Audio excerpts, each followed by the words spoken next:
because I didn't know what I was getting myself into when when I started restaurants, and it was a whole different world for me.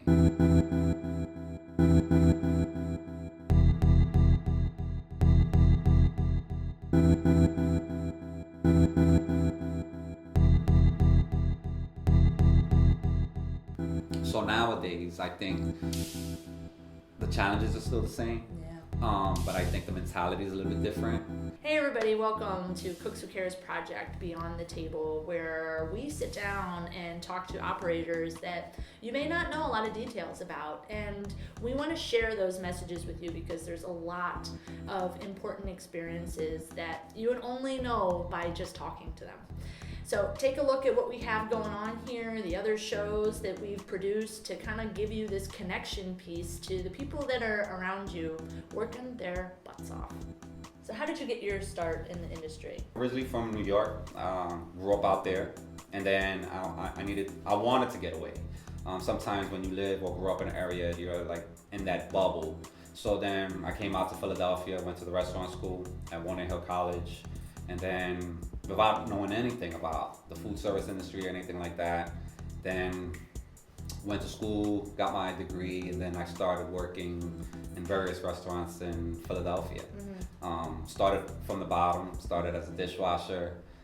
That's the traditional route. That's the traditional route. Kitchen work is very team orientated, and I think it's up to everybody in the kitchen, like not if you're a chef, but if you're a cook and have more experience, and to really guide the younger people into how to adapt into the professional environment. So nowadays, I think the challenges are still the same, but I think the mentality is a little bit different. You know, the mentality is like you have to be the best dishwasher you can be in order for you to move up and really understand like each aspect of the kitchen, especially if you're trying to be like a chef, executive chef and stuff like that, that you need to have like respect for all stations. I didn't really realize that until I was like further along. Like maybe the whole process would probably took maybe 10 to 12 years, like moving all the way up to make sure that you're fundamentally sound, like in your technique and your approach. And then after that, then you start being chef level. Yeah. In what ways do you feel the industry has changed since your first job? It's changed tremendously. Like when I first got into the industry, there wasn't technology as influential as it is or impacts our life today. There wasn't no Instagram, there wasn't Facebook, there wasn't internet. Cable was still getting more channels. Food Network wasn't really around, so working at the beginning, you don't realize how those changes affect you later on until they come part of our lives. Cell phones weren't that big, so it was more of like an internship, mentorship with like chefs and things like that. Now, the younger chefs, they have more resources at their disposal than what we did, and we actually had to go to the chef that was doing the new things or being creative in that way. Where now everybody's linked together. You know what people are doing in Europe, West Coast. So it's more, it's different now.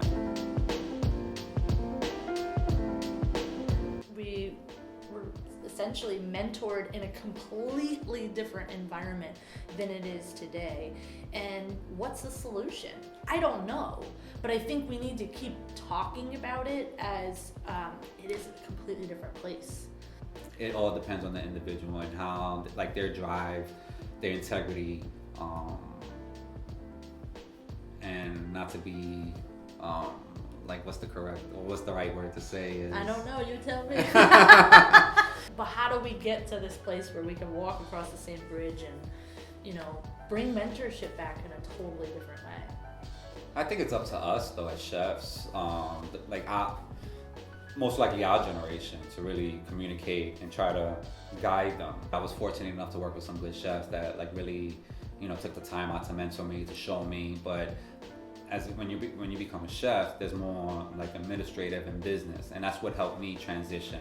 I've worked for bad restaurants that closed, and I've worked for great restaurants that have been really busy and successful, and I think I've learned both ways, or taken lessons from each scenario and situation and adopted that into my business now. But I think going forward, I think it's up to us as chefs to really like reach out to these younger chefs and really teach them and mentor them. But it's not that many of us quality chefs out there that, because they're already busy with their work schedules and running their own restaurants and businesses and things like that, that, you know, it's hard to really take these kids and really develop them. Because I didn't know what I was getting myself into when when I started restaurants, and it was a whole different world for me. But it was something that I really took to, and I really like fell in love with the industry because of like high pressure. Yeah, the mistakes are going to be there. But if you have somebody, you know, by their hip, you know, it doesn't have to be the same person every day. But like somebody just guiding them and showing them, I think those resources are really helpful in the development of young chefs. You know, whether I work in a retirement facility, or I work for people who are homeless, or I work for people in a restaurant we just do brunch, or what does it matter? It's all food. You know, we're all serving people. Why do you think there's this like divide in what is the food industry? Well, I think the divide comes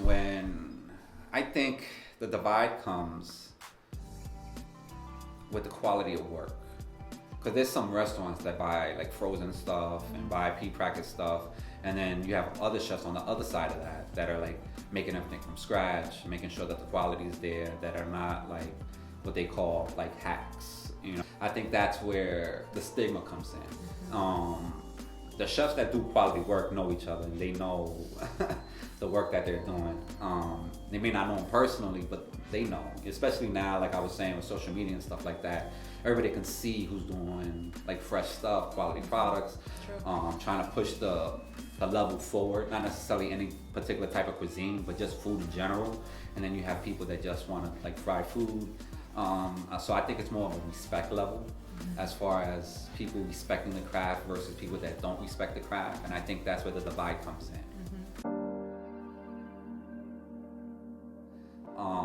I think the restaurant industry gave me the foundation and the fortitude, I think, to really take the step and take the jump into catering.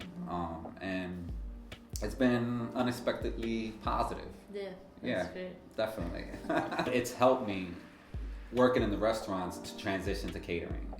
And my opinion changed once I started doing catering. Like then I felt like I was still doing quality work, but in a catering aspect. And then I have more obstacles because I'm doing events at different areas that don't have kitchens and things like that I have to makeshift kitchens.